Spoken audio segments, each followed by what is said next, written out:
High, আমি দেবাঞ্জন। তো আমাদের এই সিরিজে আমরা ডিসকাস করব অল অ্যাবাউট ডেটা সায়েন্স। এবার ডেটা সায়েন্স যখন ডিসকাস করছি, ডেটা সায়েন্স রিলেটেড অনেক আম, জিনিস আমাদের কাছে থাকে। যেমন লিনিয়ার অ্যালজেব্রা আমাদের দরকার, তার মধ্যে প্রবাবিলিটিস আছে, ম্যাট্রিক্স রয়েছে, সেই জিনিসগুলো আমাদেরকে কভার আপ করতে হবে। ডেটা সায়েন্স কথাটার মধ্যেই যখন করছি, এই আর বলে রাখা ভালো, এই কোর্সটা কিন্তু পুরোপুরি আমাদের একদম বিগিনার ফ্রেন্ডলি হবে। কারণ আমি যখন বিটেক করতে গেছিলাম, আমি যেহেতু একদম প্রপার বেঙ্গলি মিডিয়াম থেকে, আমি অনেক প্রবলেম বা অনেক চ্যালেঞ্জেস ফেস করেছিলাম সেই মোমেন্টে। ব্যাক টু 2018, সেই সময় আমি অনেক প্রবলেম ফেস করেছিলাম সরাসরি ইংলিশে পড়তে গিয়ে বা বুঝতে গিয়ে। তো এই কোর্সগুলো পুরোপুরি প্রপারলি, আমার এই চ্যানেলটি প্রপারলি ফোকাস থাকবে পুরোপুরি বাংলার ওপর।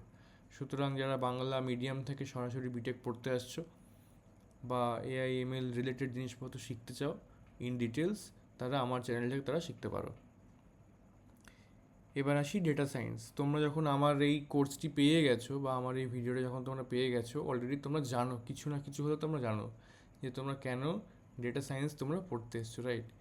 সো আমি যদি শুরু করি, আজকে প্রথমেই একদম শুরু করব লেবেল ডেটা আর আনলেবেলড ডেটা দিয়ে, কারণ আমাদের কোর্সটার নামই হচ্ছে ডেটা সায়েন্স। সুতরাং এর মধ্যে ডেটা থাকছে আর তার সাথে সায়েন্টিফিক মেথডস থাকছে সেই ডেটাকে ম্যানিপুলেট আর হ্যান্ডেলিং করার জন্য, রাইট?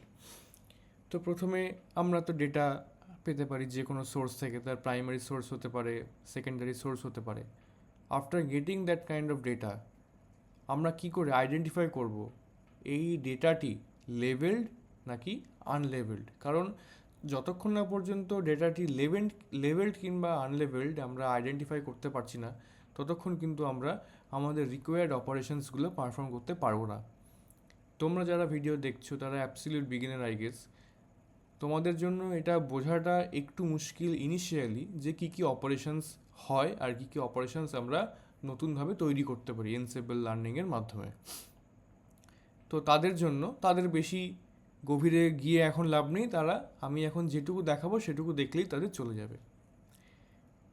তাহলে আমরা প্রথমত ফোকাস করব ডেটার ওপর, রাইট?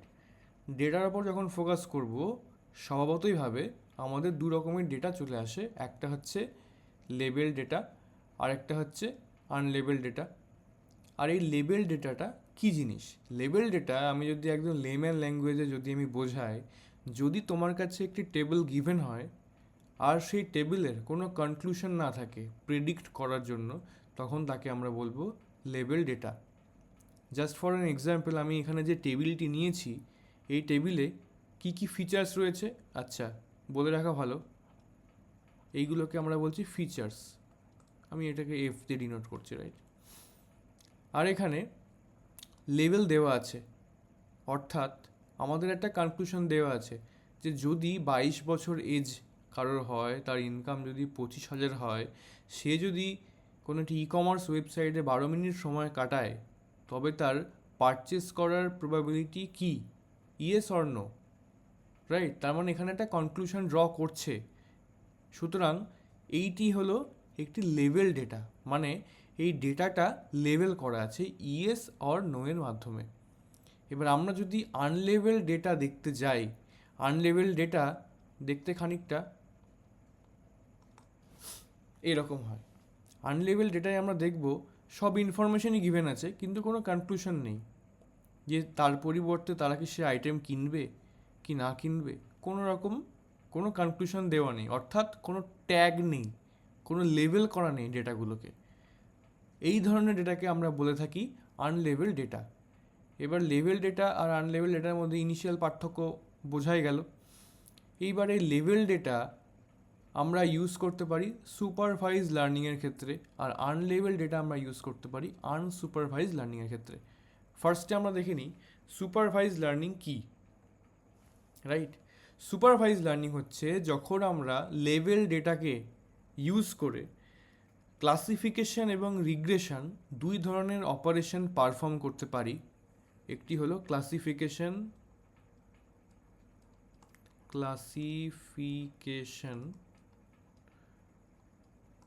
আর দুই নম্বর হলো রিগ্রেশন। এই দুই ধরনের অপারেশনস আমরা পারফর্ম করতে পারি, তখন তাকে বলা হয় সুপারভাইজড লার্নিং। এবার আমি যদি ক্লাসিফিকেশনের কথা যদি আমি ধরে নিই, ক্লাসিফিকেশন কিভাবে কাজ করে, রাইট? ক্লাসিফিকেশন হচ্ছে kind of A predictive modelling, তোমাকে যখন দুটো ক্যাটাগরিকে সেপারেট করতে বলা হচ্ছে বা ক্লাসিফাই করতে বলা হচ্ছে, তখন আমরা ইউজ করি ক্লাসিফিকেশন। ধরো তোমার কাছে তোমার ইমেল আইডিতে প্রচুর মেল এসছে, কিন্তু সেখানে একটা ডেডিকেটেড একটা অপশান থাকে স্প্যাম বলে। তার মানেটা কি? তার মানে তোমার এই স্প্যাম আর নট স্প্যামের মধ্যে তোমার একটা ডিফারেন্স ক্রিয়েট করে দিচ্ছে। সেটা ক্রিয়েটটা কীভাবে হচ্ছে? সেটা ক্লাসিফিকেশনের মাধ্যমেই হচ্ছে, যে spam or not spam, right? Good or bad. এই ধরনের ক্লাসিফিকেশান যখন আমরা করতে চাইছি বা ক্লাসিফাই করতে চাইছি কোনো লেভেল ডেটাকে, তখন আমরা ইউজ করি ক্লাসিফিকেশান।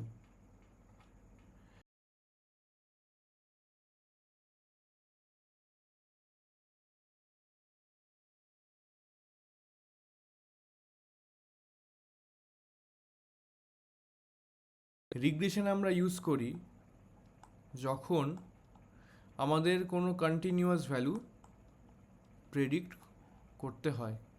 যেমন রিসেন্ট আমি একটা পেপারে কাজ করছি, সেই পেপারে কাজ হলো to predict hemoglobin, short form আমি এইচবি লিখছি। এখানে কোনো একটি পেশেন্ট আছে, patient X Y and Z, eye conjunctiva প্যালারে, এল আর red, yes RGB, red blue and green. তার হিমোগ্লোবিনের এইটা ধরো না ফ্রিকোয়েন্সি, এই ফিচারটি হলো ফ্রিকোয়েন্সি ফিচার।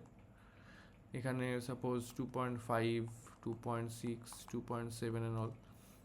আর এইচবি আমি এটা র্যান্ডম ধরে নিচ্ছি, 10, 20 এবং 30।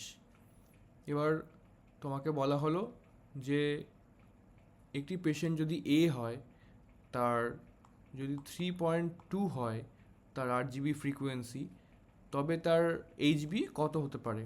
তো এটি তো একটি কন্টিনিউয়াস ভ্যালু, রাইট? এটি পয়েন্টেও আসতে পারে বা পূর্ণ সংখ্যাতেও আসতে পারে। তো সেই ক্ষেত্রে আমরা ইউজ করি রিগ্রেশন মডেল। তাহলে ডিফারেন্স বোঝা গেল যে আমরা কখন ক্লাসিফিকেশন ইউজ করি আর কখন আমরা রিগ্রেশন ইউজ করি। তো এই গেল ক্লাসিফিকেশন আর রিগ্রেশনের ওভারঅল একটা মডেল বা ওভারঅল একটা আইডিয়া। এবার ক্লাসিফিকেশনকে যদি আমি আরেকটু ভেঙে লিখি, কি কি হতে পারে বা এই ক্লাসিফিকেশনের মধ্যে কি কি আছে? ক্লাসিফিকেশনের মধ্যে আছে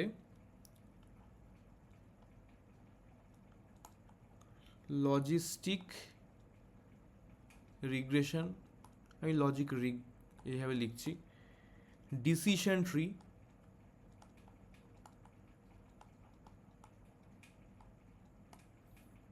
random forest,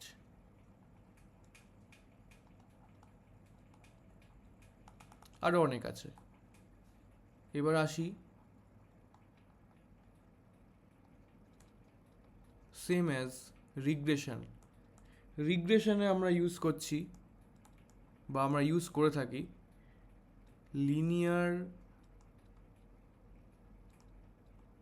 regression, polynomial regression,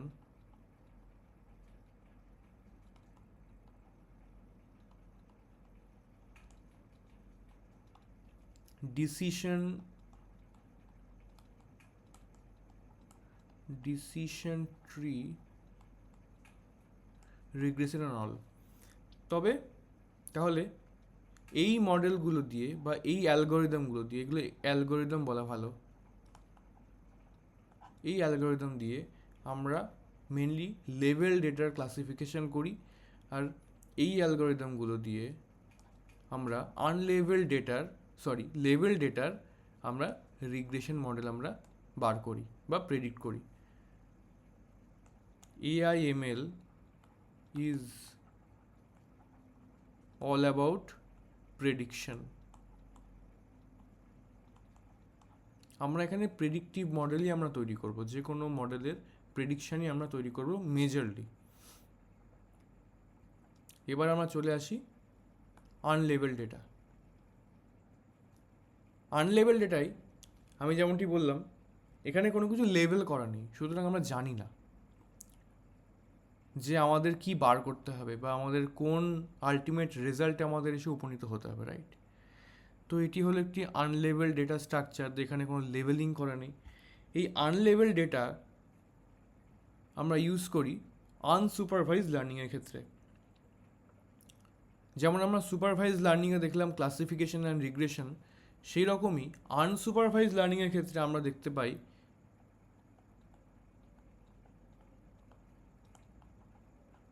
clustering, association,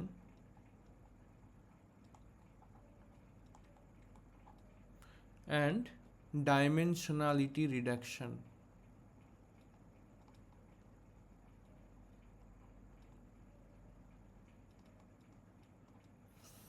এবার আসি ক্লাস্টারিংয়ে। সব থেকে প্রথমে আসবো ক্লাস্টারিংয়ে। ক্লাস্টারিং আমরা কেন ইউজ করি? ক্লাস্টারিং আমরা ইউজ করি সিমিলার গ্রুপকে একই ক্লাস্টারের মধ্যে আনার জন্য, যাতে আমরা সেপারেট করতে পারি, আইডেন্টিফাই করতে পারি। Like cats, dogs, tomato, potato।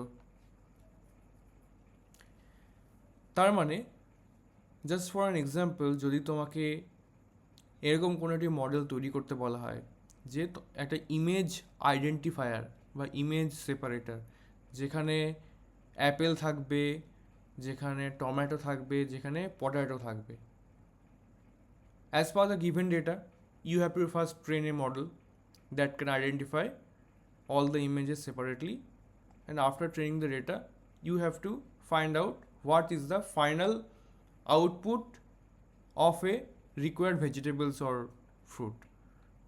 ধরে নাও তোমাকে এখানে ম্যাঙ্গো দেওয়া হলো, এবার তোমাকে ধরে নাও এখানে তোমাকে কোনো একটা ইমেজ দেওয়া হলো, এবার তোমাকে সেটা প্রেডিক্ট করতে হবে সেটি এই ইমেজগুলোর মধ্যে কোনটি, এই যে এক্স বলে যে ইমেজটি দেওয়া হলো নতুন, সেটি এই ইমেজগুলোর মধ্যে কোনটি, সেটি অ্যাপেল নাকি টমেটো নাকি সেটি পটেটো, রাইট? এটি গেল ক্লাস্টারিং। মানে আমরা একটা সেম ক্লাস্টারে, একটা সেম গ্রুপে আমরা ক্লাস্টার করছি। এবার আসি অ্যাসোসিয়েশনে। আমি যদি একদম বাচ্চাদের মতো করে বলি, অ্যাসোসিয়েশন মানে হচ্ছে যখন ধরে নাও তুমি কোনো একটি ই কমার্স প্ল্যাটফর্মে বা কোনো একটি ই কমার্স দোকানে, আমি ধরে নিলাম প্ল্যাটফর্মে তুমি গেছো প্রথম দিন, বা তুমি ইউজুয়ালি তুমি সেখানে কেনাকাটা করে থাকো মিল্কের সাথে bread and other stuffs.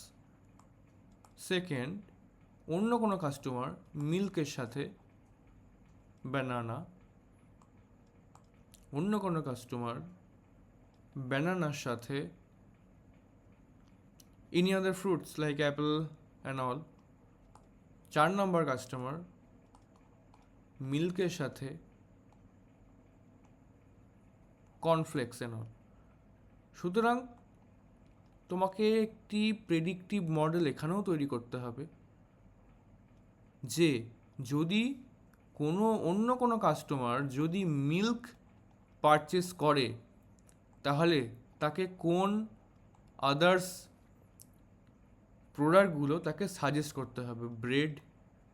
Bread suggest হওয়ার সম্ভাবনা কত, প্রবাবিলিটি কত, ব্যানানা সাজেস্ট হওয়ার প্রবাবিলিটি কত, কর্নফ্লেক্স সাজেস্ট করার প্রবাবিলিটি কত। তুমি দেখতে পাবে যখন তুমি কোনো ই কমার্স প্ল্যাটফর্মে তুমি পারচেস করো, যখন তুমি কোনো একটি মিল্ক, ধরো তুমি শুধুমাত্র মন বানিয়ে নিয়েছো যে আমি শুধু দুধ চাই কিনবো, দুধ কেনার পর যখন অ্যাড টু কার্ট করতে যাও, ওখানে কিন্তু নিচে সাজেশন অপশান আসে যে তার সাথে তুমি কি ব্যানানা নেবে, নাকি তুমি ব্রেড নেবে, নাকি তুমি কর্নফ্লেক্স নেবে। তো এইভাবেই কাজ করে হচ্ছে অ্যাসোসিয়েশন। আমরা এই প্রত্যেকটা জিনিস আপকামিং ভিডিওগুলোতে আমরা পুরো প্রপার মডেল তৈরি করে তার ম্যাথমেটিক্যাল রিপ্রেজেন্টেশন দেখেই তবে আমরা তার মডেল আমরা তৈরি করব। এবার চলে আসি ডাইমেনশনালিটি রিডাকশন। ধরে নাও তোমার কাছে 100 ফিচার্স রয়েছে তোমার ডেটাতে, তোমার ডেটা সেটে 100 ফিচার্স। তার মধ্যে সব ফিচার্স যে কাজে লাগবে বা তোমার রিকোয়ার যে রেজাল্ট তার জন্য সব ফিচার কাজে লাগবে না। তার জন্য আমরা ফিচারগুলোকে কমিয়ে নিই। ধরে নাও ইউ হ্যাভ 100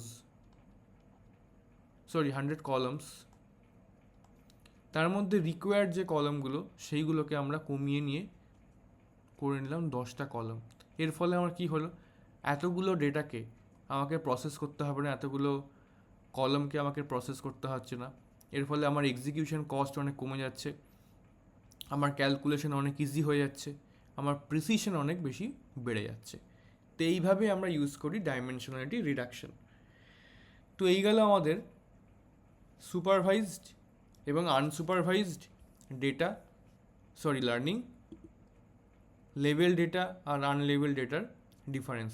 আশা করি তোমাদের কাছে সবার কাছে ক্লিয়ার হয়ে গেছে পুরো বিষয়টা। যদি কারোর কোনো কোশ্চেন থাকে, feel free to comment it down to my YouTube channel, নিচে দেওয়া আছে, সেখানে তোমরা কমেন্ট করে নিতে পারবে। সেখানে তোমরা জিজ্ঞেস করো ফ্রিলি, তোমার যেটা তোমার মনে হয় তোমরা সেখানে জিজ্ঞেস করো। নেক্সট ভিডিওতে আমরা আসবো কী করে ডেটা ক্লিনিং করতে হয়। ডেটা কালেক্ট করার পর ডেটা ক্লিনিং প্রসেস আমরা দেখবো। তারপর আমরা চলে যাব কী করে আমরা মডেল তৈরি করছি, সেই ক্লিন ডেটাটাকে নিয়ে সেটাকে কী করে আমরা 70%, 30%, 80% বা 20%-এ ভেঙে ট্রেন অ্যান্ড টেস্টে ভেঙে কী করে আমরা মডেল তৈরি করছি, সেখানে আমরা চলে যাব।